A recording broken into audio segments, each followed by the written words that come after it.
Buenas tardes a los compañeros aquí presentes y a quienes nos siguen en plataforma. Tengo el gusto de presentarles a ustedes el día de hoy a la licenciada Irene Flores, quien se hará cargo de las cátedras en relación a finanzas públicas. Ella tiene una formación muy sólida en estas áreas, es reconocida como autoridad en ello, y voy a mencionar un pequeño resumen de lo que ha sido su trayectoria profesional, porque su currículum es amplísimo. Ella es licenciada en Administración de Empresas por la Universidad Francisco Marroquín, MBA por la Universidad de Valparaíso de Chile, Máster de Gobierno de Organizaciones por UNAV, certificada en Manejo y Liderazgo en Massachusetts, en el Instituto de Massachusetts de Tecnología MIT, investigadora adjunto del Centro de Investigaciones Económicas Nacionales 100, consultor independiente, delegado de la UNAV en Guatemala, asesor técnico de Comisión de Finanzas del Congreso. Con la certeza que estas cátedras nos van a enriquecer un montón en la comprensión de eso de los presupuestos nacionales, dejo con ustedes aquí a la licenciada. Bueno, muchas gracias nuevamente. Buenas tardes a todos. Para mí es un honor compartir con ustedes lo que he podido aprender sobre el presupuesto público y las finanzas públicas, ¿verdad? En estas 3 sesiones voy a tratar de ir explicando el presupuesto desde una perspectiva muy práctica, es decir, el proceso de elaboración del presupuesto, cómo se ejecuta el presupuesto y en qué cosas puntuales los tenemos que fijar como ciudadanos cuando todos los años, en septiembre, se presenta el proyecto de presupuesto y empieza a sonar en todos los medios de comunicación, ¿verdad? ¿Cuál es la propuesta para el siguiente año? Y otro momento crucial es después, en el año vigente, que se empieza a oír en todas las noticias y empiezan todas las autoridades políticas a hablar sobre la ejecución presupuestaria. Entonces, un poco mi idea es transmitirles, lo que quiero lograr en estas sesiones es transmitirles conceptos básicos y herramientas para que ustedes puedan analizar y comprender los aspectos más importantes de un presupuesto público, para que a la hora que les toque participar activamente sepan preguntar lo que de verdad agregaría valor en una discusión ciudadana, política, en torno al presupuesto y el gasto público. Entonces voy a ir de los conceptos más básicos a los más complicados. O sea, el proceso de enseñanza va a ir, partimos de lo fácil y le vamos a ir añadiendo para que al final de las 3 sesiones ya estemos hablando como todos somos expertos en materia presupuestaria. Entonces, si al inicio les suena un poco básico, tengan un poco de paciencia, verá que se va a ir poniendo complicado, eso sí se los aseguro, pero tenemos que empezar de lo básico para poder complicar. Entonces, conceptualmente, ¿verdad? ¿Qué es un presupuesto? Y esto hay que entenderlo porque cuando se habla del presupuesto o cuando está en los medios de comunicación, el tema presupuestario se piensa que es una especie de bolsa de dinero, ¿no? Y perdemos de vista que el presupuesto, en términos generales, en cualquier organización, el presupuesto es la expresión monetaria o financiera de un plan. ¿Qué quiere decir eso? Que necesariamente un presupuesto lleva consigo una planificación, es decir, una propuesta clara de qué voy a hacer, cómo lo voy a hacer, cuándo lo voy a hacer y con qué lo voy a hacer. No podemos olvidar eso porque esa es la razón por la cual existe un presupuesto. Un presupuesto no existe en el vacío, ¿verdad? No es un techo presupuestario como se acostumbra a decir. Es una expresión de algo que se quiere lograr. Por lo tanto, lleva asociados resultados, objetivos y metas. Resultados entendido como cuáles son los cambios que se quieren lograr en la población. objetivos y metas ya es asociarle indicadores en tiempo a cada uno de los avances de esos resultados. Lleva implícitos proyectos, ¿sí? Cómo se pretende alcanzar esos resultados, y acciones concretas que permiten cuantificar o costear un plan. ¿Sí? Si yo digo, para sacar el presupuesto de este diplomado, pues hay que llevarlo, ¿verdad? El diplomado tiene sus objetivos y sus metas, tiene los proyectos en el sentido cuántas promociones, ¿verdad? Proyectos, además de dar las clases, tiene algunos otros actividades de formación, pero eso luego lo tenemos que llevar a el desglose, ¿verdad? Tenemos que decir, bueno, el salón tiene un costo de tanto, el profesor tiene un costo de tanto, la luz tiene un costo de tanto, y así, ¿verdad? O sea, acciones concretas que son las que permiten costear, y la suma de todo eso es la expresión financiera de ese plan. Eso en términos generales. Ahora, ya en concreto, las definiciones del presupuesto público, y aquí estoy siguiendo el manual del propio Ministerio de Finanzas, que se llama Aprendiendo Aspectos Básicos del Presupuesto, que ustedes pueden descargar del Ministerio de Finanzas. Yo se los puedo compartir también para que lo tengan como material de lectura de estas sesiones. Básicamente, ¿qué dice el Ministerio de Finanzas que es el presupuesto público? El presupuesto es el límite de gastos que una entidad puede realizar durante un año de acuerdo a los ingresos que espera recibir, y debe ser la expresión financiera de los programas y proyectos que ejecutará para alcanzar los objetivos del plan de gobierno. Esa es la definición del presupuesto público que el mismo ente rector nos da. Aspectos a resaltar, y fijémonos bien, ¿verdad? Límite de gastos. Ese es el primero, ¿verdad? ¿Cuánto es lo más que puede gastar una entidad? ¿Según qué? Según los ingresos que espera recibir el gobierno, ¿verdad? No es gastar como yo quiera ni cuando yo quiera, sino un límite según el ingreso. El mismo gobierno, el mismo ministerio está diciendo, hay un límite a lo que puedo gastar, que es recibir. Y debe ser la expresión de un plan, ¿sí? De lo que esa entidad quiere hacer a través de sus programas y proyectos para alcanzar los objetivos del plan de gobierno. Otra definición, no solo tiene uno, no solo hay una definición de presupuesto. En la guía práctica sobre análisis presupuestario, también del Ministerio de Finanzas, nos indica que el presupuesto representa los recursos destinados a la implementación de las políticas públicas, ¿sí?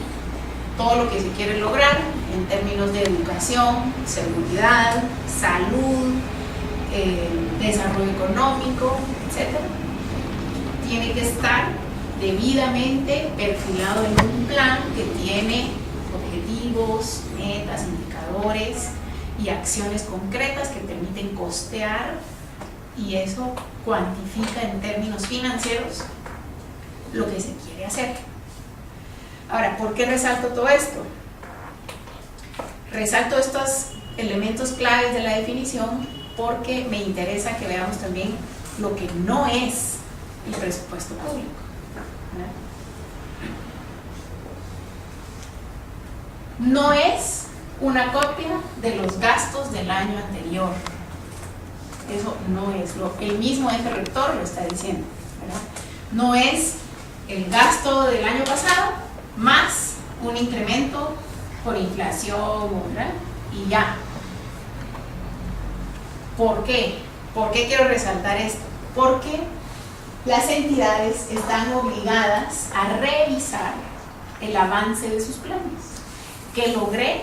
¿Qué no logré? Y entonces reajusto mi plan. Y eso lo vuelvo a cuantificar en términos financieros. ¿Cuánto me va a costar eso que no logré, ¿verdad?, según la evaluación de ese plan? Esa es la función principal que cumple el presupuesto anual, ¿verdad? Debería entonces de ser un indicador de cuál ha sido el avance de las instituciones públicas en la prestación de los bienes y servicios. No una copia de los gastos del ciclo anterior. Sin embargo, ustedes agarran cualquier proyecto de presupuesto en cualquier entidad pública y ¿qué les va a salir? Principalmente una copia de los gastos del año anterior. Entonces, ahí es donde uno puede empezar ya como ciudadano, ¿verdad? Con herramientas conceptuales, a cuestionar a las instituciones sobre, mire, ok, usted ve el Ministerio de Educación, programa 12, el famoso programa 12, educación primaria. Usted me está diciendo que se va a gastar 4.000 millones porque el año pasado me gasté 3.900. Bueno, ¿cómo cambia respecto de lo que hizo el año pasado? ¿Qué va a cambiar este año en los proyectos que va a implementar? ¿Por qué ese cambio en el presupuesto que le está presentando, ¿verdad? Entonces no es solo copiar lo del año pasado. ¿Qué otra cosa no es? No es fijo. Y esto es importante porque si el presupuesto es la expresión de un plan y en la medida en que vamos avanzando en ese plan, vamos descubriendo cosas que sí estuvieron bien planificadas y cosas que a lo mejor no estuvieron bien planificadas o que suceden eventualidades por la implementación, entonces necesitamos tener la capacidad de ajustar el plan, ¿verdad? Y de decir, bueno, ya no es necesario o una emergencia, ¿verdad? Y había planificado que iba a construir 200 puestos de salud, pero una emergencia en atención, no sé, un brote de alguna enfermedad, ¿verdad? Y hay que comprar equipo específico para detectar y diagnosticar esa enfermedad. Una entidad puede decir, voy a dejar de construir 20 puestos de salud porque tengo que atender esta emergencia. Precisamente para eso es que el presupuesto no es estático, ¿verdad? Entonces, ¿por qué es importante eso? Porque durante el año, ¿sí?, pueden ir modificándose los montos que las entidades presupuestan. Sí, por favor. Sí, yo considero que en esta intervención que no es variable, que es invariable, hay que tener mucho cuidado porque cuando se habla usted habla como de transferencias presupuestarias, y hay que tener mucho, ¿cómo dice usted? Tino, ¿no?, para no caer en un tipo de malversación de fondos, porque hay programas que no se pueden pasar de un lado para otro con transferencias. Sí, efectivamente, la modificación presupuestaria, ese es el nombre técnico, es la herramienta por la cual yo cambio los montos que están presupuestarios, ¿sí? Pero precisamente por eso existe la herramienta. Existe para poder ajustar un plan. Ahora, en la práctica, lo vamos a ver más adelante, durante la ejecución, efectivamente lo que hay es un mal uso de esto. Porque durante el año las instituciones cambian tantas veces su presupuesto que pareciera uno que no hay ningún plan, porque lo cambio, buenas noches, lo cambio conforme, ¿verdad?, sea la coyuntura que está viviendo cada entidad, o dos, hay fines poco transparentes en cuanto al uso de los recursos, ¿verdad? Vamos a ver más adelante que efectivamente esta característica del presupuesto es mal utilizada y es sumamente, digamos, rebasa el tino, como dijeron, en el uso de esas variaciones. Esa es, por ejemplo, una de las formas en las que uno puede evaluar la gestión y la ejecución presupuestaria, es decir, no solo el porcentaje de ejecución, sino, mire, el Ministerio de Salud, cuántas transferencias o cuántas modificaciones presupuestarias ha hecho, porque eso me va a decir si realmente tienen un plan o no. Tal vez entre los puntos más importantes y a resaltar de lo que nos ha dicho es el hecho de que no es un presupuesto. O sea, el hecho de que no es la copia de un gasto anterior, porque se tiene que tener claro de que es el reflejo de una planificación. Es decir, en el caso de los que trabajamos en comercio, industria, el presupuesto es un plan diario de todos los días. La diferencia es que nosotros sabemos exactamente qué estamos presupuestando. Y entonces, aquí va esto, yo estoy totalmente de acuerdo con que no es invariable, porque pueden surgir imprevistos, pueden surgir modificaciones, de hecho por eso se llama presupuesto, porque yo estoy presuponiendo que eso es lo que me voy a gastar en algo. Pero es decir, el hecho que no sea invariable no quiere decir que sea malo, que cambie yo lo que estoy haciendo. Si no puedo agarrar un presupuesto, voy a hacer el presupuesto para hacer un armario así es. y resulto haciendo 3 mesitas. O no se puede decir vamos a tener presupuesto de este diplomado y de un mes para otro ya no hacemos el diplomado, sino lo que hacemos son giras, ¿verdad?, al interior del país, porque van a decir, miren ustedes, esto es un cambio radical. Pero creo que la base de todo es esa planificación. Así es, por eso empecé por ahí, ¿verdad? Porque tenemos que tener muy claro como ciudadanos que cuando se nos habla de montos, techos presupuestarios, que es la palabra que todos conocemos, ¿verdad? Se oye todo el techo presupuestario. ¿Qué es eso?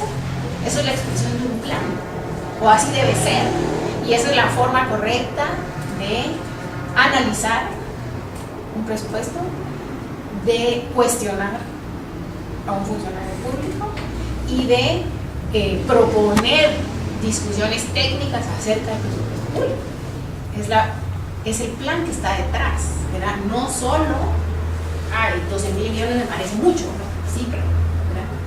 Ese tipo de discusión no nos dice nada. Sin embargo, ese es el tipo de discusión que hay cuando se habla del presupuesto.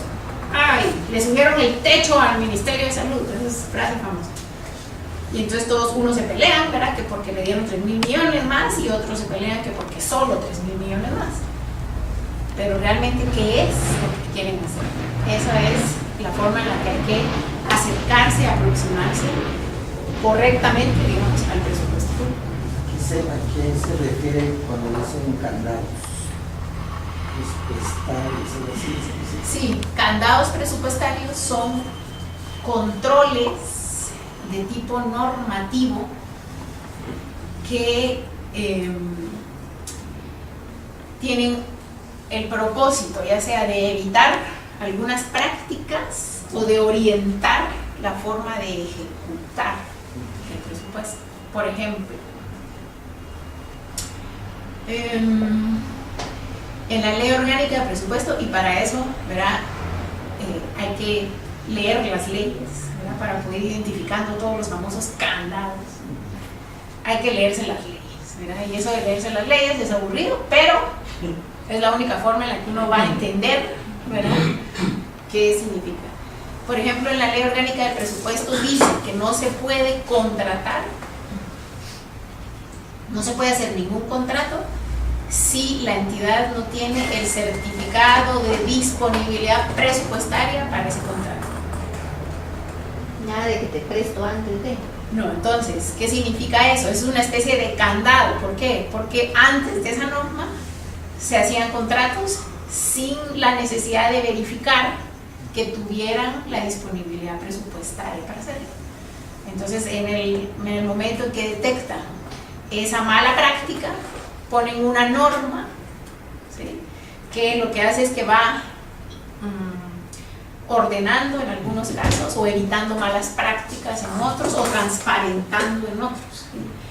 Ahora, esto hay que tomárselo con un grano de sal, ¿verdad?, porque lo que nos ha venido sucediendo en los últimos 3 años, en los que han habido reformas a la ley orgánica de presupuesto, reformas a la ley de contrataciones, varias reformas a la ley de contrataciones, reformas a la ley orgánica de la Contraloría, reformas en la ley de probidad, etc. Se han puesto tantos candados que, en mi opinión, lo que han venido a hacer es a entorpecer bastante la ejecución. ya le han restado mucha libertad al operador que está en las entidades públicas queriendo avanzar su plan, digamos así, ¿verdad? Puede ser que sí haya sido producto de años de malos usos, pero por resolver ese problema hemos también limitado la posibilidad de acción de otros que a lo mejor sí tienen esa buena intención y tienen claro lo que quieren hacer, ¿verdad? Sí. Ahora quería consultar con lo de los candados. ¿Qué tan de acuerdo está usted con lo que dijo Solórzano Popa acerca de que todos esos candados no implican precisamente menos corrupción o menos claridad? Totalmente de acuerdo. Yo creo, y hoy justamente venía conversando con una persona que está en, yo no sé nada de fútbol, no me vayan a preguntar, pero pues han visto todo lo que ha sucedido con el tema de la ley del deporte y los estatutos de FIFA y tal. Bueno, en ese sector yo sí me quedo sorprendida de la cantidad de manipulación que hay, ¿verdad? Y hay mucho dinero, ¿no? Hay mucho dinero. A pesar de todas esas reformas y candados y normas que se han hecho, ahí, clarísimo, sigue habiendo corrupción. Otro sector que conozco mejor, que es la infraestructura carretera. Nosotros hicimos un trabajo de investigación sobre la generación de la deuda flotante, y vamos a llegar a esos conceptos, ¿verdad? En la construcción de carreteras, y efectivamente muchas normas, a pesar de las normas y a pesar de todos los candados, corrupción, plagado de corrupción la construcción de carreteras. Entonces, en mi opinión, yo no creo que los altos niveles de corrupción que hay en algunas o muchas de las entidades del sector público se resuelva todo con leyes y con candados, porque ese más lo veo como un afán de controlar y hacerlo transparente, tan exactamente, sí, responde a lo que está sucediendo en el momento, y entonces se ponen más requisitos, más protocolos, más procedimientos, más autorizaciones, más papeles, que lo que hacen es entorpecer la ejecución de los que se quieren hacerlo bien, y en mi opinión de los que lo quieren seguir haciendo mal, lo pueden seguir escondiendo perfectamente en todos esos recovecos que se le crean a las leyes, ¿verdad? Pero bueno, hay algunos comentarios hablando de una serie de comunicaciones que dice que lleva cero ejecución. ¿Es por candados o es ya por...? En este momento es una combinación de muchas cosas. En este momento es una combinación de los problemas que están teniendo las entidades para implementar la nueva ley de contrataciones. También en parte es porque hay muchos de esos contratos de carreteras que no son de ahora, sino vienen de años atrás, porque son contratos de 4 o 5 años, y que cada año construyen un tramo o avanzan un tramo, y que por las investigaciones que están habiendo están detenidos. Otra es por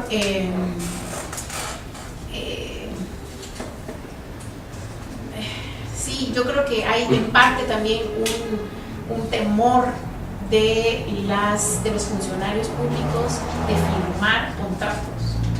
Entonces, en este momento es una combinación de muchas cosas por las cuales un ministerio tan grande tiene muchos problemas a la hora de implementar. Por eso es que los funcionarios, las autoridades están así como, ¿y aquí qué hago? ¿Verdad? Si logro pasar el proceso, nadie quiere firmar. Si quiero seguir lo que ya traía, no puedo porque está bajo investigación. Y, ¿verdad? Entonces, tiene pocas alternativas, sí. Yo considero, licenciada, con todo respeto para el presidente, si quiera o no, es nuestro presidente, pero si la cabeza anda mal, todo está mal.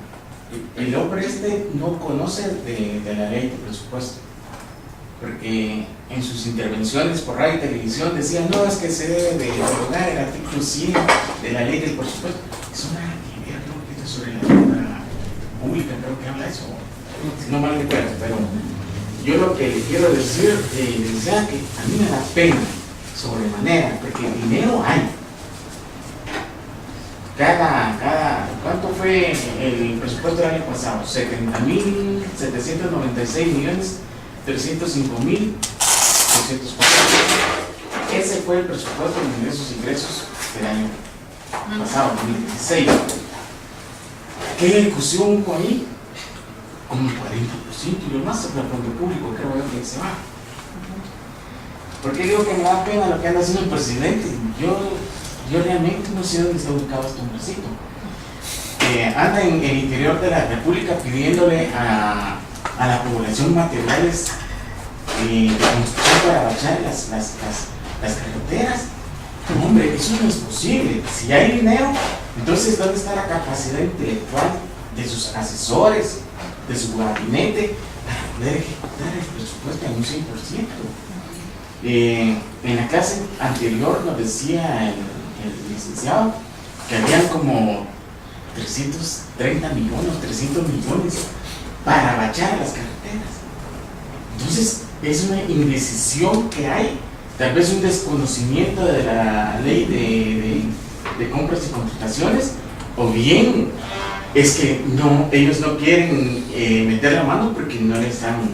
Eso es lo que uno piensa, ¿verdad? La corrupción.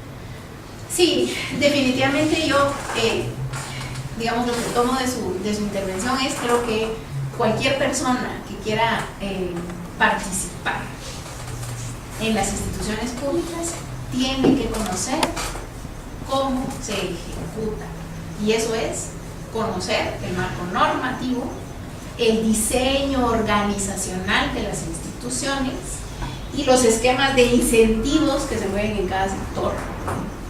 Hay que entenderlo. Ya no se vale, ya no es posible que llegue un ministro, un presidente, un vicepresidente, que no conozcan ley orgánica de presupuesto, ley de contrataciones, ley de servicio civil, ley del organismo ejecutivo, leyes orgánicas de las distintas instituciones y toda una serie de manuales y reglamentos sobre los cuales funcionan esas instituciones. ¿Por qué? Porque gastarse el dinero en una entidad pública es complicado.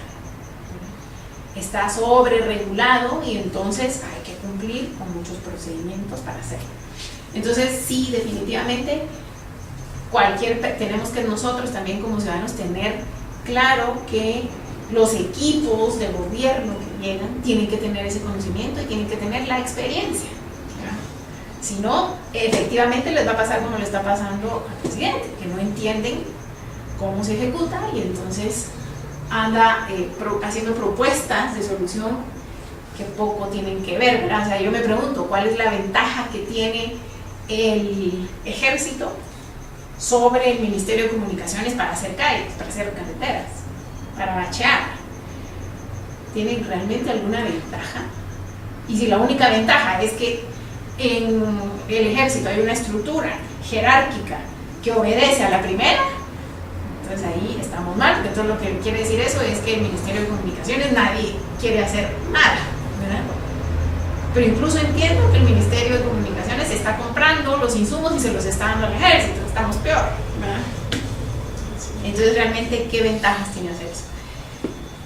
Todo esto es para, uniendo a lo que veníamos conversando, ¿verdad? Detrás de cualquier expresión financiera del sector público tiene que haber un conocimiento de qué se va a hacer y cómo, ¿verdad? Y ese cómo es, yo creo, en mi opinión, la parte que carecen muchos de los funcionarios públicos que asumen, sobre todo las cabezas, ¿verdad? Que no entienden muy bien cómo ejecutarse, cómo gastarse un quetzal. Para los que hemos pasado por la función pública sabemos que gastarse un quetzal es una cosa complicada, pero uno suda y dice uno, finalmente la logré. Es muy complicado. Y solo terminando con esto de que no es, ¿verdad? No es un trámite legal, ¿sí? No es solo que el Congreso lo tiene que aprobar y ya, ¿verdad? No es, el presupuesto no es solo ese momento de la aprobación política que hace el Congreso. Debe ser una herramienta, como bien decía aquí el colega, para ver el trabajo diario de las instituciones. A ese nivel nos puede proveer información y presupuesto. Mensualmente, controlar y evaluar lo que se está haciendo y tomar las decisiones de cambio. Yo me pregunto, con tantos hoyos que tienen, ¿vale la pena agachar? Sí. Por ejemplo, ¿verdad? Esa es la decisión del plan. ¿Hago bacheos o vuelvo a hacer una carretera nueva? ¿Verdad? Eso es un plan. Entonces, ¿qué contiene un presupuesto público? Digamos, en términos de lo que se nos muestra en la información de un proyecto de presupuesto aprobado o en presentación. Está muy pequeño, no se lee, pero estos cuadros son los cuadros que publica el Ministerio de Finanzas, así que los pueden encontrar. Les voy contando más o menos qué tiene. Allá dice aprobado 2016 en las columnas, aprobado 2017 y proyectado 2018 y 2019. O sea, aquí tenemos como una comparación de 4 años, ¿verdad? ¿Qué tiene un presupuesto? Para empezar, ingresos y gastos, ¿verdad? ¿De dónde va a entrar el dinero y cómo se va a gastar? Eso es claro. Ahí arriba, ¿verdad? Los tipos de ingresos. Básicamente el gobierno tiene 2 tipos de ingresos: los tributarios y los no tributarios. Tributarios son todos aquellos que provienen de los impuestos que pagamos, ¿verdad? Y los no tributarios, pues son todas aquellas otros ingresos que recibe un gobierno, que pueden ser venta de propiedades, rentas, etc. Obviamente, los más importantes son los tributarios, ¿verdad? Esos constituyen la mayor proporción de los ingresos totales del presupuesto. En el caso del 2017, los ingresos son 62.375 millones de quetzales, de los cuales los ingresos tributarios son 57.900 millones. Entonces, 95% de los ingresos son los ingresos tributarios. Ahora, dentro de los impuestos, ¿cuáles son los impuestos que más aportan a los ingresos? De todo lo que nosotros pagamos, ¿verdad? ¿Qué es, digamos, cuál es esa vaca lechera del gobierno de donde más obtiene? Son 2. El IVA, principalmente el IVA de las importaciones, y el ISR. Esos son los impuestos más importantes y que constituyen, si ustedes ven ahí, más o menos 35.000 millones de los ingresos son por el IVA y 19.000 millones básicamente el ISR. Entonces, esos 2 impuestos son de los cuales depende el gobierno. Ok, en los gastos, ¿qué tipo de gasto hay?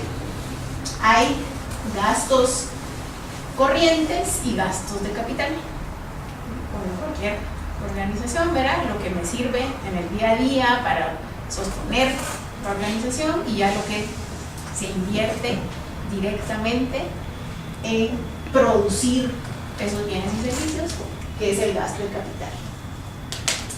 En el gasto corriente, principalmente el gasto de consumo, que es más conocido como el gasto de funcionamiento, el famoso gasto de funcionamiento, que incluye remuneraciones, o sea, sueldos y salarios, bienes y servicios, ¿verdad? Todo lo que utilizan las entidades públicas para su día a día, ¿verdad? Luz, electricidad, alquiler, papel para imprimir, etc. Todos los insumos, ¿verdad? Son ese rubro.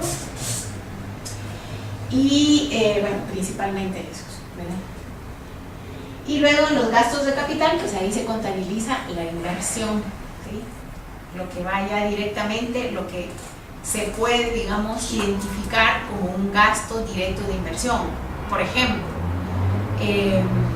los materiales para construcción, eso es un gasto de inversión porque va a haber una construcción, ¿verdad? Comprar blocks, comprar asfalto, comprar equipo médico, comprar tecnología, todo eso es gasto de inversión. Ahora, ¿qué es interesante? Es ver las proporciones. Dentro de los gastos totales, ¿verdad? Para el año 2017, 72.433 millones de quetzales de gasto. De esos, 33.000 es gasto de funcionamiento. Estamos hablando que es el 50%. 50% de lo que gasta el gobierno de Guatemala es funcionamiento. Con eso no estoy diciendo eso está bien o está mal, simplemente estoy hablando en proporciones, ¿verdad? Veamos cómo gasta, ¿verdad? Aquí lo que nos está diciendo el proyecto de presupuesto es que lo que más gasta son gastos administrativos, ¿verdad? Y el gasto de capital para este año, 13.656 millones. Mucho menos que el gasto de funcionamiento. La diferencia entre los ingresos y los gastos, ingresos totales y gastos totales, eso es el déficit, el famoso déficit, ¿sí? Es déficit cuando el gasto supera el ingreso y es superávit cuando el ingreso supera el gasto. El caso del gobierno de Guatemala y casi de cualquier gobierno es que siempre estamos en déficit, ¿verdad? La proyección de ingresos no es suficiente para todos los gastos proyectados de un año. Entonces, esa diferencia hay que ver de dónde se saca para pagarla y cuál es la fuente principal para pagar esa diferencia. La deuda pública, ¿verdad? Y entonces, esto, digamos, es la forma típica de presentar un proyecto de presupuesto o un presupuesto aprobado, así como se los estoy leyendo, ¿verdad? Entonces, hasta acá, ingresos y gastos, ¿verdad? Y luego, digamos, podemos dibujar una línea, abajo de la línea, resultado presupuestario, si hay déficit o superávit. Todos los años, déficit, ¿verdad? Está en negativo. El déficit en el año 2007 es de 10.000 millones de quetzales. Financiamiento del déficit. Nos explican cómo vamos a financiar y todo es deuda, ¿verdad? Financiamiento externo quiere decir deuda que voy a buscar fuera del país y financiamiento interno, deuda colocada aquí entre inversionistas locales. Sí. Y ese bache fiscal en el déficit, ¿dónde cree que va a estar, así entre comillas, por qué no se llena esa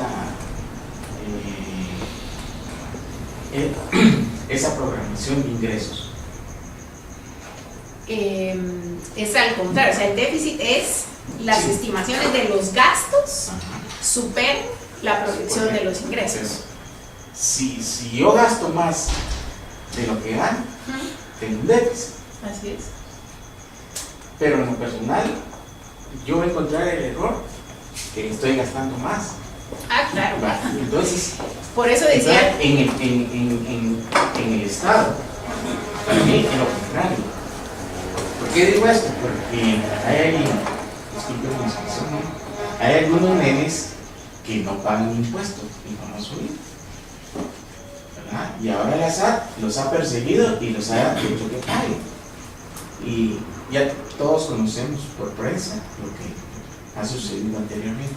¿No cree que ahí puede estar la evasión fiscal? Para mí, pues, por eso le decía, ¿dónde puede estar? Claro, la evasión, la evasión fiscal. La evasión fiscal tiene un efecto en el ingreso, ¿verdad? Correcto. Porque, pues sí, no se va a lograr las metas que se proyecta la SAT para recaudar. Pero el déficit en los presupuestos públicos básicamente se da por expansiones del gasto. O sea, principalmente porque los gobiernos crecen y hay que financiar todo ese crecimiento, ya sea crecen en instituciones o crecen en bienes y servicios que hay que ofrecer. Esa es como la dinámica que siguen todos los presupuestos públicos. Entonces, por eso decía al inicio, la definición del mismo ente rector es el límite de gastos. ¿Verdad? Lo que pasa es que eso en la práctica no se aplica. Siempre estamos creciendo en el gasto, creciendo en el gasto, creciendo en el gasto, cuando los ingresos no crecen de la misma forma, ni podemos superar los problemas de la evasión fiscal y todo lo que ustedes están mencionando. O sea, sí hay una parte que que lo explica la evasión fiscal, pero es muy poco. Aún si lográramos resolver eso, siempre los gobiernos tienden a expandir el gasto. Sí, yo decía, porque la SAT, por ejemplo, tiene 50 millones para este mes programados que se van a recaudar. Y no llegan, a veces se quedan en 30, y los otros 20. Evasión fiscal. No pago. Sí, últimamente sí ha estado más cerca de sus metas, pero sí hay mucha evasión fiscal. Eso está también contemplado dentro de las proyecciones de ingresos. Eso ya está desplegado.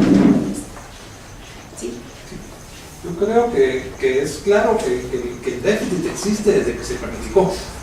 Es decir, contrario a lo que cualquier común mortal hace, que sabe que no puede gastarse más de lo que le va a ingresar. El Estado, y creo que los Estados, porque a eso va mucho mi pregunta. Si yo estoy acumulando todos los años un déficit, pues es obvio que esa deuda pública va a ir creciendo cada año, y que no tengo ninguna intención nunca de pagar mi deuda y estar solvente. Y según entiendo, no es solo el gobierno de Guatemala el que trabaja con déficit fiscal, porque es decir, oye uno hablar de Estados Unidos y también hablan del déficit fiscal. Entonces, si los Estados Unidos tienen déficit fiscal y cada año dicen, queremos hacer más pequeño el déficit fiscal, pero queremos hacerlo más pequeño, no queremos desaparecerlo. Entonces, ¿es algo común en todos los estados? ¿O existe algún estado que sea solvente? Entiendo que en alguna época Guatemala tuvo un estado solvente en época de Jorge Ubico. Sí, puede ser. No existe un gobierno sin déficit fiscal. La mayoría funciona por déficit fiscal, y la respuesta simple es porque los gobiernos tienen capacidad de expandirse en el gasto, porque no les cuesta, no se les mide la rentabilidad como si lo haría cualquier otra organización privada. No van a despedir al gerente. No van a despedir al gerente si se queda en número rojo. El gobierno puede salir a colocar deuda, puede emitir, aunque el Banco de Guatemala ya está muy regulado en eso, pero muchos gobiernos todavía son responsables de la emisión de deuda. Entonces eso pues hace que los gobiernos, y además también les voy a decir, la presión ciudadana por cada vez tener más bienes y servicios del Estado hace que los estados crezcan, y eso expande el gasto, y la respuesta es no hay ningún gobierno que trabaje sin déficit.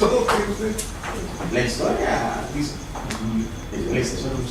historia nos dice, si nos vamos a la hemeroteca, que muy bueno visitar la de 5 años. De 44 a 54 no hubo déficit fiscal. Y esta es la historia, no hubo déficit. Ahora del 54 para acá, todo ha sido corrupción. Bastante. También era un gobierno más pequeño, ¿verdad? Que hacía muchas menos cosas de las que hacen hoy en día los gobiernos. Y lo vamos a ver más adelante en Guatemala, a raíz de la firma de los acuerdos de paz, hay una explosión en el déficit y se pierde la sostenibilidad, digamos, que se venía dando. Una consulta, licenciada. Durante muchos años en varios foros se ha planteado lo del supercandado, que es que el presupuesto de la nación sea orientado únicamente a ser financiado por los impuestos y que no se apueste a la deuda pública, porque la deuda per cápita es lo que le apuesta a los gobiernos, sobre todo en Guatemala, aunque todavía aguanta más, todavía aguanta unos 2,000 por cabeza más. Entonces sigamos. ¿Qué tal funcionaría eso? El restringir ese presupuesto únicamente a los ingresos por Eso sería ideal hacerlo, pero imagínense políticamente quién va a salir a echarse el discurso de miren, como no alcanza y se pasaron 10,000 millones, ¿verdad? Entonces ahora quítense todos, o cómo se haría ese recorte, ¿verdad? ¿A quién le quito para dejarlo? Pero exigiría la contratación de personal, que es donde más se va el presupuesto anualmente, ¿no? Sí, el tema es que ahí es donde está el grueso, digamos, del gasto de funcionamiento. Pero, ¿cómo sabemos quién es el personal que sí aporta y quién es el personal que no aporta? Si ni siquiera tenemos eso, ya no tenemos ni claridad en términos de la, por decirlo así, el número de los empleados públicos. Que en teoría tendría que ser bien sencillo con la planilla que pagan. ¿Cómo hacemos para decir, bueno, estas personas sí son necesarias y estas no? Porque tendríamos que quitar un montón. Yo voy a caer en lo mismo. Lo más curioso es que si todos los gobiernos hacen lo mismo, es decir, a nivel del mundo, todo el mundo está haciendo lo mismo, pues algo está mal en quien planifica, es decir, algo está mal, perdonen los economistas presentes, pero algo está mal en los economistas, pues, porque si a nivel mundial todo el mundo está siguiendo la política de que todos trabajan con un déficit presupuestario. Pero es que es lo que decía la licenciada, todos los gobiernos se apuestan a la deuda pública para crecer y crecer y crecer, por lo mismo. Uno de los argumentos que se esgrime con la PGN con respecto a los pactos colectivos es que esos pactos no fueron aprobados de acuerdo al financiamiento del Estado a futuro, pues no fue contemplado eso por el crecimiento de eso mismo, ¿no? Pero ¿por qué fue que fueron aprobados? Porque el que lo aprobó no le importa si no es su pisto, ¿no? O sea, siempre futuro, y cuando ya no esté, que diga que es eso, es lo mismo que pasa con todos los gobiernos. Sí. Esa expansión del gasto obedece, como les decía, al crecimiento del gobierno, ¿verdad? Los gobiernos crecen. Y efectivamente en el gobierno de Guatemala ya nadie puede negar que ha habido una expansión del gasto por la corrupción, ¿verdad? Sobrevaloraciones, Ahora va la otra pregunta. Entiendo que también en el mismo presupuesto hay renglones contemplados a pagar esa deuda pública. Claro. ¿O no es así? Sí. Entonces, digamos, ¿verdad? Financiamiento externo y financiamiento interno, ¿verdad? Para poder cubrir los 10.000 millones que nos debíamos. Pero oigan, lo interesante es ver en el presupuesto 2017, el gobierno está diciendo que va a salir a recibir 2.000 millones de quetzales de financiamiento externo. 2.000 millones. Y uno dice, bueno, ya lograríamos algo. Pero aquí mismo se contabiliza un rubro que se llama amortizaciones. Eso quiere decir lo que tengo que pagar ese año a mis acreedores externos. Y resulta que es 3.800 millones. O sea que para los externos yo les tengo que, en este momento el gobierno les tiene que pagar más de lo que le pueden prestar. Y entonces por eso está negativo. El financiamiento externo neto es negativo. O sea que por mucho que salga a colocar, como les debe tanto, eso que le prestan no le alcanza ni siquiera para pagar lo de ese año. Entonces tiene que recurrir a financiamiento interno. Financiamiento interno, 9.800 millones. Suele ser financiamiento de corto plazo, ¿verdad? Bonos y letras de tesorería principalmente, que tienen vencimientos trimestrales, entonces ahí paga. Ahora, ¿dónde se contabiliza lo que paga en intereses, amortizaciones, de toda la deuda? Se contabiliza en estos gastos que están aquí, en esta cuenta que se llama intereses de la deuda pública o servicios de la deuda pública. Para el año 2017, los servicios de la deuda pública son 7.583 millones de quetzales. 7.583. Si vemos el monto de inversión, son 13.000 millones. Y pagar intereses y deudas, 7.000 millones. O sea, casi estamos igual. Como no están haciendo mucho, tal vez nos va a quedar este año.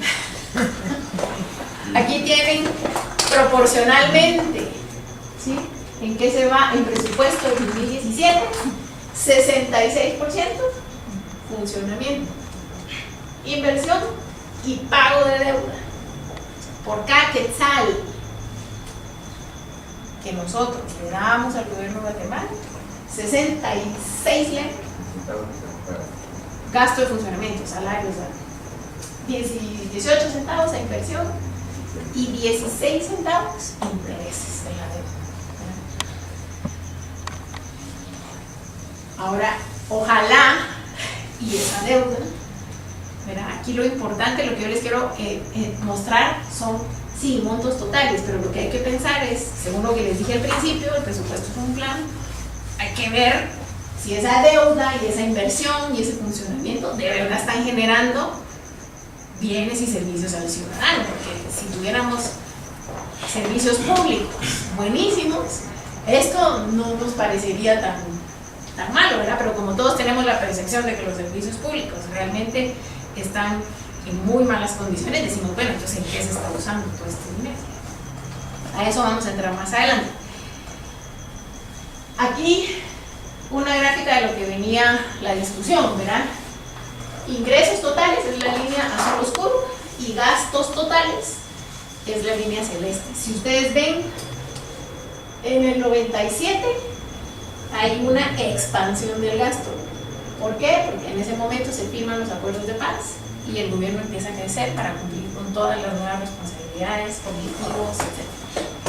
Ahí es la primera gran expansión del gasto público en Guatemala. Y los ingresos, ¿verdad? Crecen, pero no crecen al mismo nivel que crecen los gastos. Entonces tenemos una brecha. El espacio entre la línea celeste y la línea azul es el déficit. Y es lo que tenemos que financiar todos los años, ¿verdad? Siempre ha habido déficit desde ese momento hasta el día de hoy. Y hay periodos en los que esa brecha es más gorda y otros en los que es más flaca, más angosta la diferencia. Por ejemplo, en el 2004-2005 es menos la brecha que en el 2010. Miren, en el 2010 hay crecimiento del gasto y caída de los ingresos. A partir del 2007 empiezan a caer los ingresos. Se han querido levantar, pero la tendencia, digamos, es hacia la baja. ¿Qué sucedió? ¿Por qué esos cambios? Esto es la crisis financiera internacional, que a Guatemala le pega muy duro y como no es un actor económico relevante, simplemente nos tenemos que aguantar. Y entonces caen los ingresos. Vamos saliendo de esa crisis. Pero, al parecer, el gobierno de Colón no le quiso hacer caso, que había crisis y expandieron el gasto. Entonces, miren la diferencia. Miren esta brecha respecto de otros años, ¿verdad? Esos años el déficit fiscal creció, porque la diferencia, la brecha se hace muy larga. ¿Cómo se financia esa brecha? Con deuda, ¿verdad? Lo que habíamos conversado. Pero al momento toda la deuda que ha contratado el país, digamos, lo que le tiene que pagar el gobierno a todos sus acreedores, suma en total al 2000, esto es al 2016, perdón, esto es al 2016, 134 mil millones de quetzales. En el 2017 creo que llegamos a seguir la noticia, ¿verdad? Porque este año han salido a colocar nueva deuda. ¿Qué es lo importante que quiero que se lleven acá? La deuda es producto de un déficit, ¿sí? El déficit es producto de que expanden el gasto respecto de los ingresos de un país. Si expandimos el gasto y nos vamos a tragar esa deuda como ciudadanos, lo que debemos de cuestionarle a una entidad pública es en qué se lo va a gastar, cómo se lo va a gastar y si de verdad todo este dinero está convirtiéndose en bienes y servicios a la ciudadanía. No solo cuestionar el monto, porque sí, ya sabemos de dónde viene el monto. Ahora, dígame, ¿qué estamos logrando con ese dinero? Si en este momento tuviéramos que repartir esa deuda en todos los ciudadanos, resulta que ya nosotros debemos, en este momento, tendríamos que tener 7.838 quetzales y todos los ciudadanos de Guatemala darle al gobierno 7.838 para que cancele los 134.000 millones de quetzales. Somos un país hipotecario. Ahí está la deuda externa. Toda, sí, toda. En términos de porcentaje, se suele hablar de la deuda como porcentaje del PIB. el Producto Interno Bruto, ¿verdad? Ese es otro indicador que sale en todas las noticias y en todas las discusiones. Y las autoridades del Ministerio de Finanzas dicen que somos un país que puede seguirse endeudando porque nuestro nivel de deuda respecto de lo que produce la economía, que es el PIB, es todavía un nivel sano. Aquí tienen ustedes cuál es el porcentaje de la deuda por año desde el 2000 hasta el 2017 respecto del Producto Interno Bruto. Y si ven, se ha mantenido aproximadamente alrededor del 20%.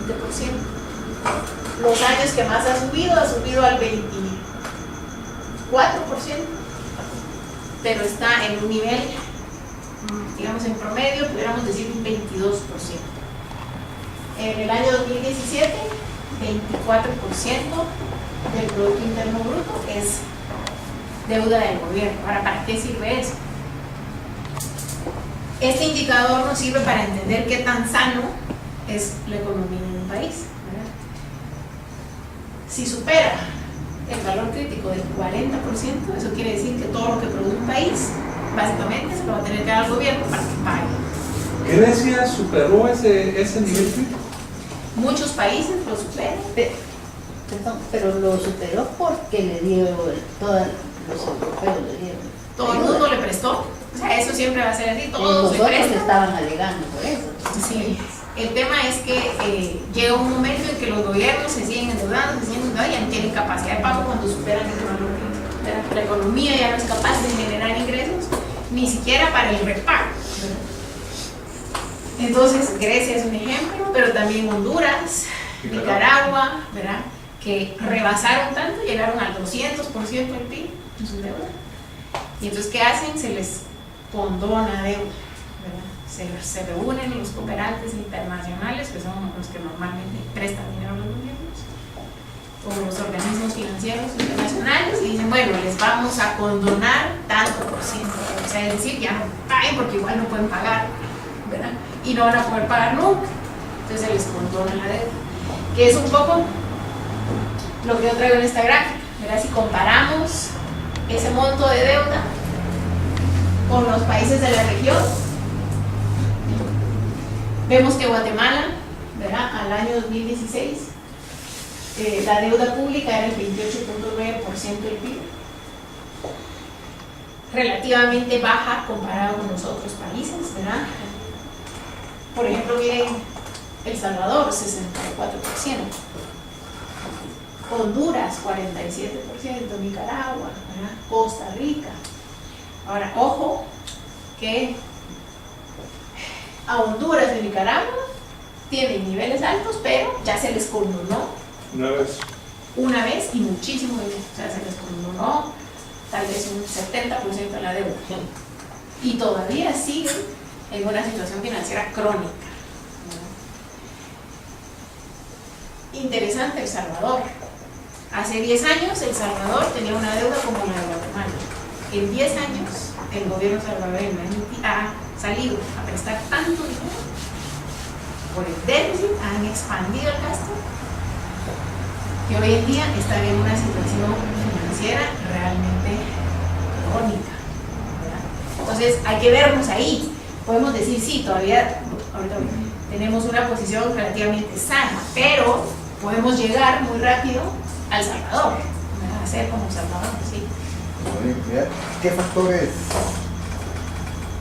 hace que pase esto? Hay mucha corrupción. Es expandir el gasto. Ahora, el crecimiento del gasto público puede estar porque, como les decía, crece el gobierno, se le piden más servicios al gobierno, pero también hay una parte de corrupción vía sobrevaloraciones de precios, comisiones para colocar contratos, lo que ha sucedido en el gobierno de Guatemala, plazas fantasmas, mucha contratación de personal que no hace nada, ¿verdad?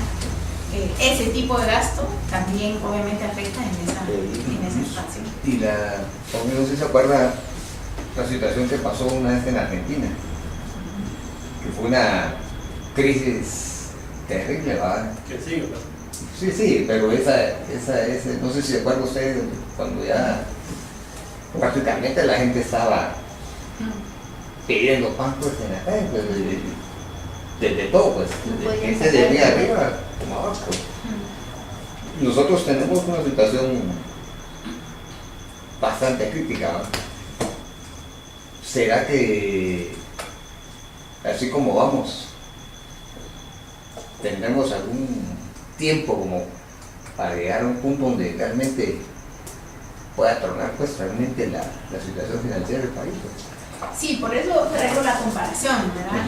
El Salvador es lo que nos puede pasar si seguimos creciendo desmedidamente el gasto. Si estas brechas,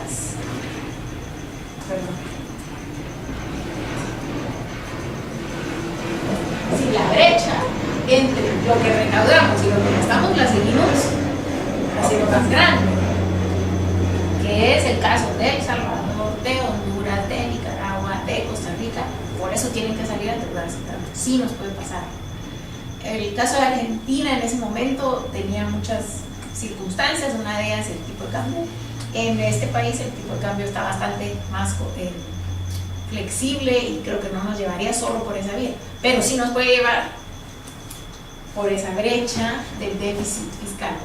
Entonces, cada vez que hablamos y sale a discusión el presupuesto nacional y crece el déficit, lo que hay que tener bien claro es que eso es endeudamiento para mi bolsillo, para el mío, ciudadanos y de cada uno de ustedes, ¿verdad?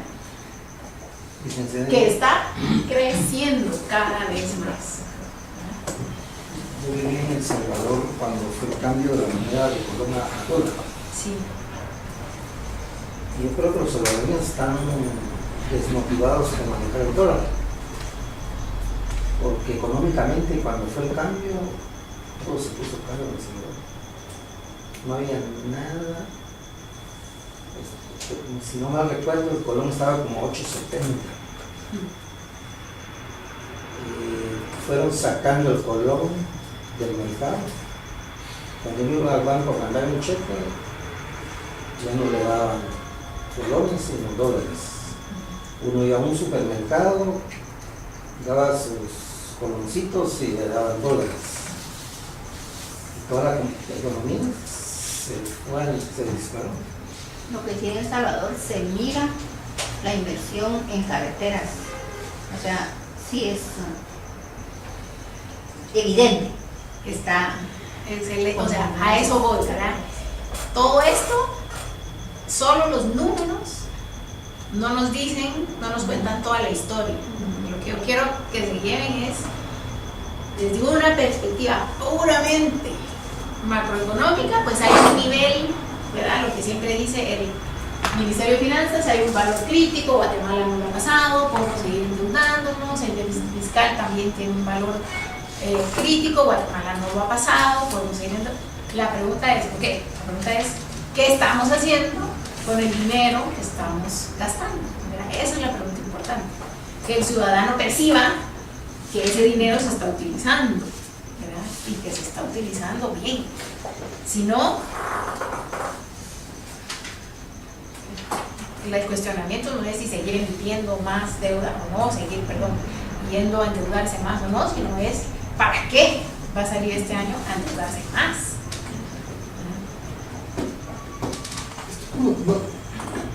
Yo veo que en las escuelas públicas y a nivel básico y a nivel de muchas cosas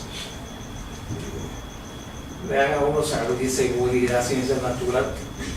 ¿No valdría la pena socializar un poquito más esto para que la gente entienda? Porque es decir, nosotros se supone que somos aspirantes a políticos, algunos de los que estamos acá ya son políticos, pero creo que la mayoría somos aspirantes a políticos y nos damos cuenta, a pesar de que trabajamos con presupuestos y un montón de cosas, lo poco que comprendemos. Entonces, yo siento muy arrebatado cuando lo primero que critican, es que el gobierno es muy inútil, que no puede ejecutar, sin realmente saber a fondo cuáles son las causas de por qué ejecuta o por qué no ejecuta, sin quitar el ejecute. Entonces, sencillamente, yo siento que, y el gran problema está que los mismos que aprueban la ley del presupuesto van a ser gente tan ignorante como nosotros de ese tipo de aspectos y que nos vamos solo por el aspecto político, por lo que usted decía al principio, por el hecho de que no le vamos a dar tanto, ¿cómo le voy a dar tanto a este ministro? Si no sabemos realmente para qué es y cómo lo va a ejecutar. Y por otro, cuando hablamos de candados y esas cosas, nosotros sí que vivimos presupuestando para ser ladrones. Es decir, ponemos candados de una vez previendo que el que va a venir es un ladrón. Es algo así como pongo mi tienda y le pongo la jaulita, seguro me va a venir a asaltar. Qué triste que nuestra cultura sea de prepararnos para que quien llegue vaya a ser un ladrón, y qué triste que tengamos tanto para hablar, pero a veces tan poco para contribuir. Porque yo, por ejemplo, a mí me caía muy mal la vicepresidenta en el voto porque cuando uno la oía hablar, despotricaba que estaba en la oposición, despotricaba contra todo el mundo y criticaba aquí y allá. Sí. Y esa gente que critica y despotrica, ahí estás. Como que es así, ahí estás. Supera a los anteriores. Entonces, qué bonito, es decir, me siento muy contento de estar en una clase en la que no tengo opción de discutir, porque en las clases anteriores, sociología y política y todo eso, yo creo que a cada quien depende de su criterio. Es decir, a mi criterio no es así. Y puede uno decir, no, esto habría que hacerlo. Pero en economía creo que es obvio, comenzando porque no podemos gastar más de lo que recibimos, pero también aprender a cómo gastarlo. Y por ejemplo, cosita bonita que entendí ahorita es, bueno, me endeudo cada año, pero sí estoy pagándole a la gente. Es decir, al final de cuentas veo que estamos saliendo un poco más de la deuda de lo que, por lo menos en este año, vamos a pagar un poco más de lo que vamos a recibir. Vamos a pagar más de lo que vamos a recibir, sí, así es. Sí, y creo que al final de cuentas es bueno, creo que quiere decir que por lo menos estoy pagando. Claro, lo que pasa es que como No hay recuerden intereses.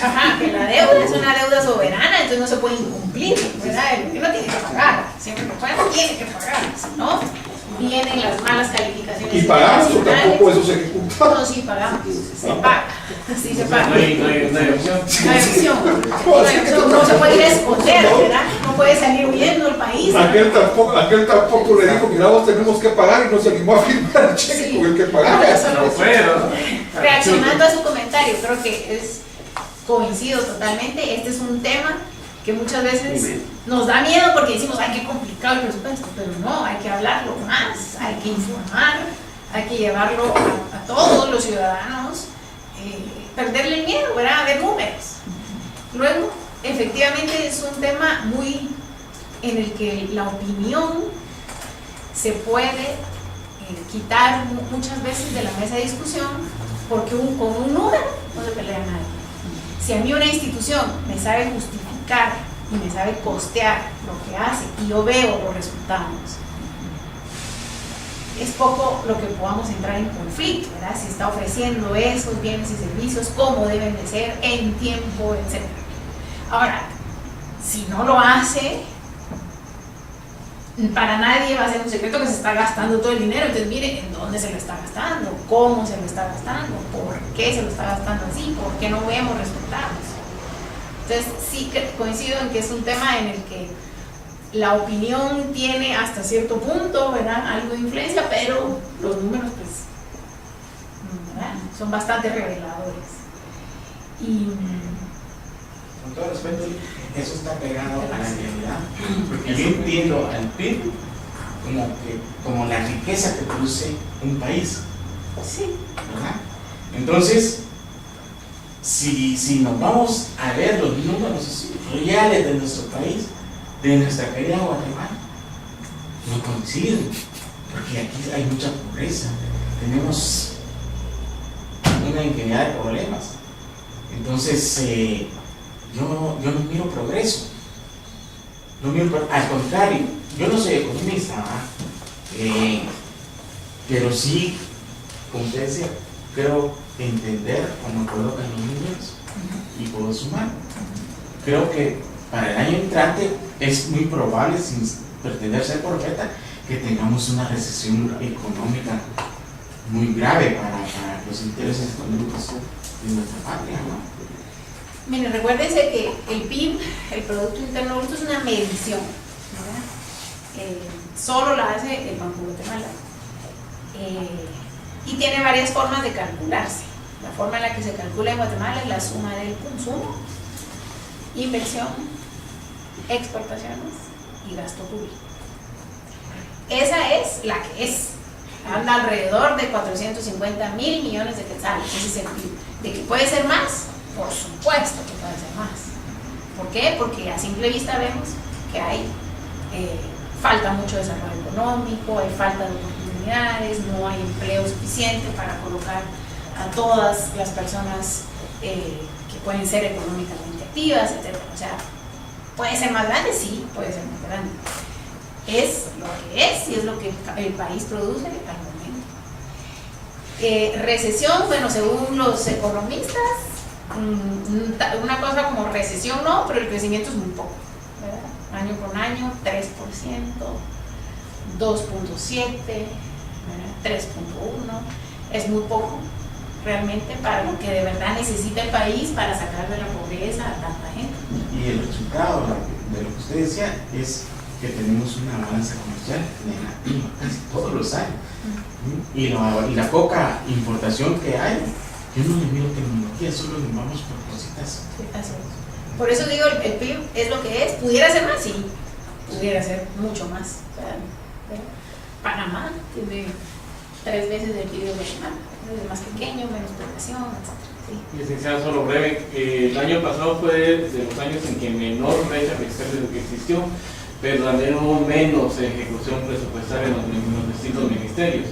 Con eso que se va al fondo común, que es lo que pasa con todo eso que no se ejecuta, el fondo común, ¿qué pasa con él al final del año? ¿Se arrastra al siguiente año?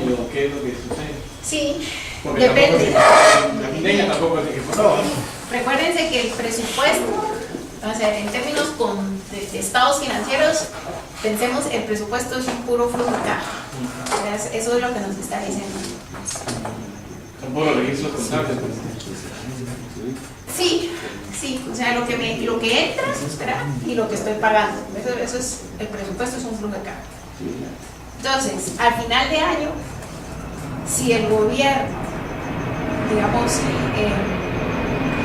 bueno, y a esto recuérdense que los ingresos son estacionales. Eso quiere decir que no se reciben al mismo nivel todos los meses, sino que oscilan, unos meses entra mucho, otros meses no entra nada, dependiendo cuando nos toca pagar, etc. Entonces, en los meses donde no hay ingreso, el gasto no para, pero el gasto no es estacional, el gasto es ascendente. Entonces, hay que seguir pagando. Para esos momentos en los que no hay ingreso, es que sirve la caja del fondo. Y cuando entra, pues entra, ¿verdad? Y ya se nivela, se flujo de caja y se sigue gastando. Al final de año, ¿qué sucede? Si hay, que aquí parece, las variaciones de caja, se llama ese famoso fondo común, que eso básicamente es en el flujo de caja las variaciones. Si al final de año es positivo, o sea, ingresó, me sobró de lo que tuve que pagar, me sobró. Eso no quiere decir que ese es un dinero que puedo gastar como quiera, porque hay gastos que están comprometidos respecto a ese dinero. Eso al siguiente año es lo que sirve para abrir la caja. Eso, el día 15 de enero que se abre el presupuesto, las instituciones ya ese día empiezan a gastar, pero los impuestos no entran el 15 de enero, empiezan a entrar después, entonces utilizan ese fondo para mantener ese gasto. O sea, es puro flujo de caja, administración de flujo. Es lo que dejaste para dar vueltas. Así es. Entonces, sí, lo vas a echar banco de sacar. Sí, ustedes piensen que el Ministerio de Finanzas es como un receptor pagador de un banco, así tal cual, ¿verdad? Le entra, saca, le entra, saca, le entra, saca, y al final del día tiene que cuadrar su caja. Y lo que me sobra el otro día es para empezar a atender clientes, ¿verdad? Lo mismo.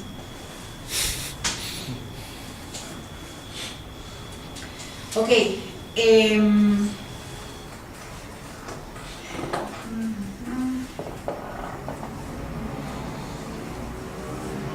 Este cuadro lo traje porque en este cuadro el mismo Ministerio de Finanzas nos está diciendo cuánto de los presupuestos del 2015 al 2017 tiene asignado para los resultados estratégicos, ¿verdad? Todos aquellos resultados que al mismo gobierno le parecen que son los más importantes, que es la definición de un estratégico, ¿verdad? Lo estratégico es lo que más importa. ¿Cuánto dinero le estoy destinando? Y miren ustedes que aquí empiezan los cuestionamientos, ¿verdad? Este es el tipo de información que tienen que buscar a la hora de analizar un presupuesto. En el 2015, del total de presupuestos, que fue de 70.000 millones, a los resultados estratégicos se les asignó solo 4.000 millones. 5%, 5.9% del total del presupuesto se gastaba en aquellas intervenciones que eran sumamente importantes para el gobierno. La pregunta es, solo a partir de los números, en el 2015, ¿era o no estratégico de verdad lo que estaban asignando? Solo con ver los números, uno se pregunta, bueno, pero si son los estratégicos, ¿por qué tan poquito? Ahí debería, si es lo más importante para el gobierno, ahí debería estar una buena parte del presupuesto. Sí, ahí están desnutrición, carreteras, seguridad, etc. Ya que el mismo Ministerio de Finanzas nos diga que a los resultados más importantes les dedica solo 5% en el 2015, 4% en el 2016 y un proyectado de 5.5% en el 2017, ya eso nos empieza a hablar respecto de la calidad del gasto. ¿Para qué está sirviendo ese dinero? Según el Ministerio de Finanzas, para lo más importante que tiene que atender el país, solo le destina 5%. La pregunta es, ¿y lo demás? ¿Qué atiende con el 95% restante del presupuesto? Y ahí es donde empiezan las preguntas de lo que decían ustedes, ¿verdad? ¿Cómo se gasta? Si pueden o no pueden ejecutar, si de verdad hay un plan detrás de lo que están ejecutando. Estos cuadros, esta es la primera vez en el ejercicio cuando se estaba discutiendo el presupuesto 2017, la primera vez que el Ministerio de Finanzas publicaba un cuadro así. Antes del 2015, ni siquiera podíamos conocer esta asignación a resultados estratégicos.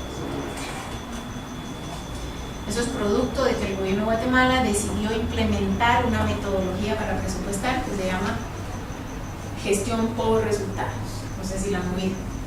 La famosa gestión por resultados, que obliga a las instituciones a que todo el gasto tiene que estar relacionado a un resultado. Entonces no tendríamos motivo. No hay resultados. Aún así, obligándolas, lo único que le pueden asignar claramente es 5% de nuestro presupuesto. Entonces la pregunta es, ¿el otro 95% a qué se está yendo? ¿Cómo se está gastando? ¿Qué está rindiendo? ¿Por qué no tiene resultados? ¿Por qué no tiene? Eso sería una pregunta. ¿Por qué no tiene resultados asociados? Manches. Sí. Haciendo un parangón con un presupuesto doméstico y hogareño. ¿Qué quiere decir lo estratégico? Quiere decir que lo que yo debería estar haciendo, que es que mis hijos vayan a estudiar para que de alguna forma generen ingresos, o que yo compre las cosas, repare el techo, porque si no reparo el techo se me va a hundir la casa. A eso no le estoy dedicando plata. Le está dedicando, eso quiere decir que le está dedicando a lo que esa hogar considera que es lo más importante, ¿verdad? Puede ser lo más importante la educación de los hijos, o puede ser lo más importante pagar la hipoteca, los gastos que necesita la gasolina, bueno, sí, la gasolina para transportarme. ¿Qué es eso? Que para esa familia es lo más importante. O sea que eso es evidencia clara de la falta de plan de gobierno como tal, porque sus prioridades en campaña y en el supuesto plan de gobierno era educación y salud. Y ahí nada que ver con ninguno de los dos. Así es. Y no se los iba a mostrar, pero están aquí escondidas porque se alarga un poco la presentación, pero ya que estamos en la discusión. ¿Cuáles son esos resultados estratégicos? Y me van a decir ustedes, ay, no, eso no tiene... Les voy a enseñar los resultados estratégicos que se vinculaban a ese presupuesto, a ese 5%. Disminución de la prevalencia de la desnutrición crónica. Entidades responsables, gracias Ana. Población subalimentada, disminución de la población subalimentada. Disminución de la mortalidad materno-infantil.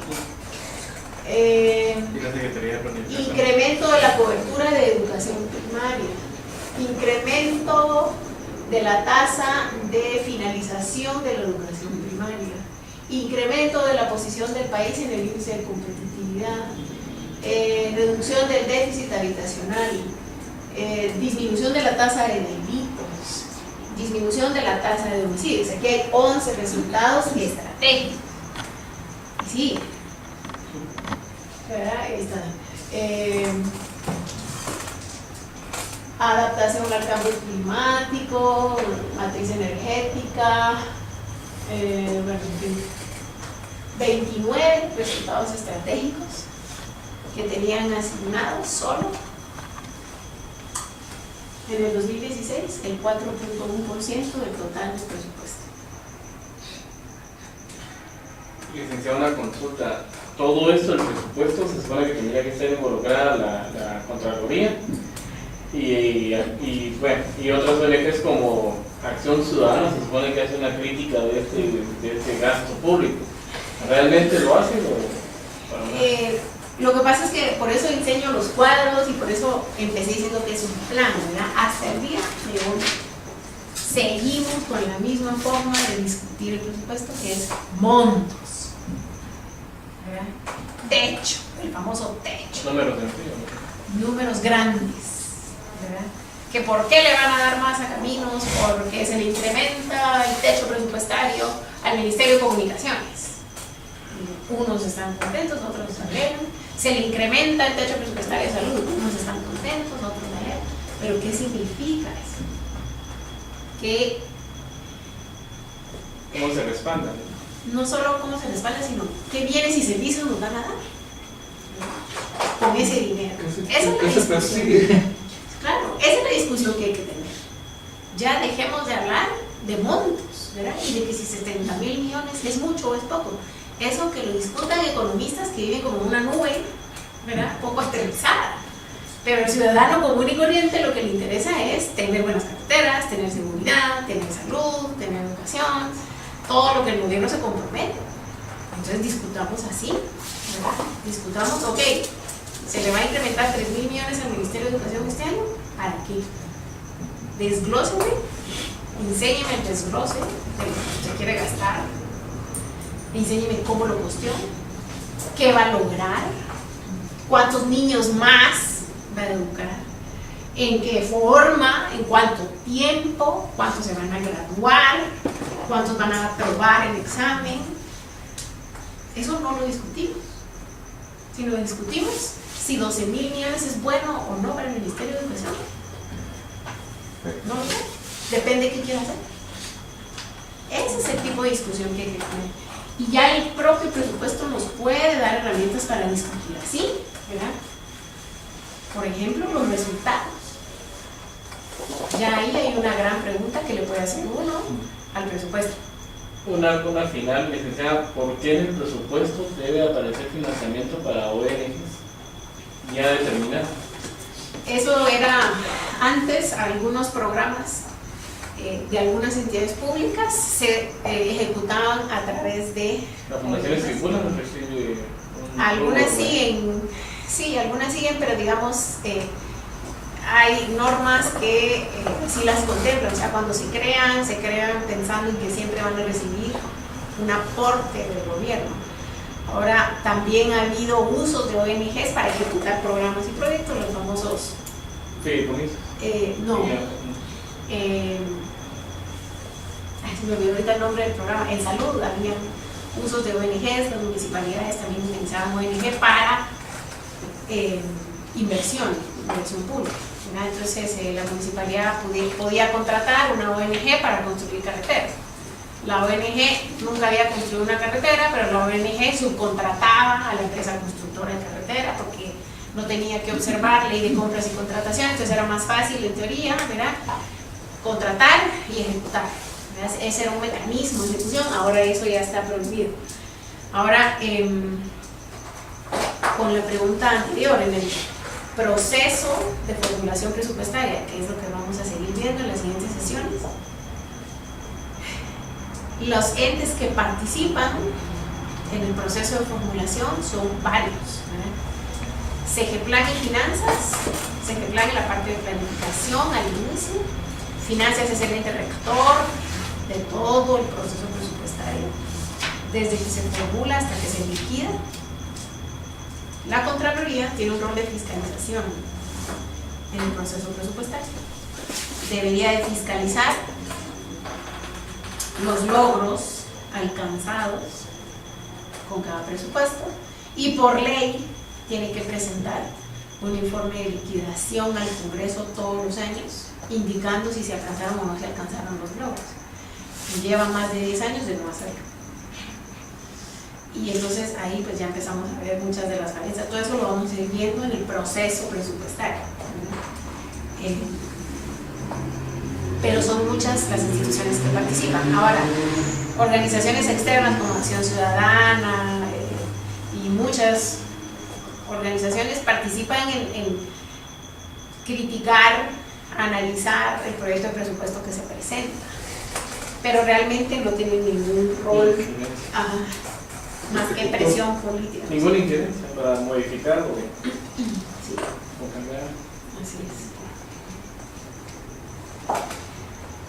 Ok, entonces, ya habiendo visto, digamos, en términos generales, ¿verdad?, como números globales y algunas ideas para empezar, el presupuesto, no se puede hablar de presupuesto sin entender el marco normativo, ¿verdad? En el gobierno, un principio de funcionamiento de un gobierno es que no pueden, todo lo que pueden hacer debe estar escrito en una ley. No se puede hacer nada que no esté especificado en una ley, y lo mismo aplica para el presupuesto. Hay un marco normativo que regula todo el tema presupuestario. Y esta es la parte como aburrida, ¿verdad? Pero los tengo que llevar a través de todo ese marco normativo para que, no para que se lo aprendan de memoria, pero para que tengan una idea de cuáles son esos instrumentos legales que hay que ir a consultar cuando queremos hablar de presupuesto.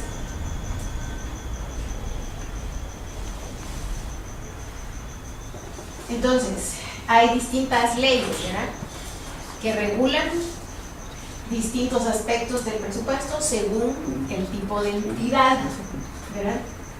Por ejemplo, para el caso de las municipalidades, el Código Municipal. Para el caso de una entidad autónoma, como la SAT, por ejemplo, su ley orgánica. Ahí se estipula todo lo relacionado con lo que esa entidad puede o no puede hacer en su presupuesto. El Congreso de la República pone su ley orgánica, ¿verdad? Según la entidad, así existen cada distintas normas. La ley orgánica del presupuesto le aplica a todas las entidades. Entonces, aquí ya, por ejemplo, tenemos una doble normativa, ¿verdad? Para el caso de las entidades, por ejemplo, las municipalidades tienen que obedecer lo que dice su código municipal y lo que dice la ley orgánica del presupuesto. Las autónomas, lo que dicen sus leyes orgánicas y lo que dice la ley orgánica del presupuesto. Mira, una de las primeras conclusiones que uno ya puede ir sacando es cuando se hacen reformas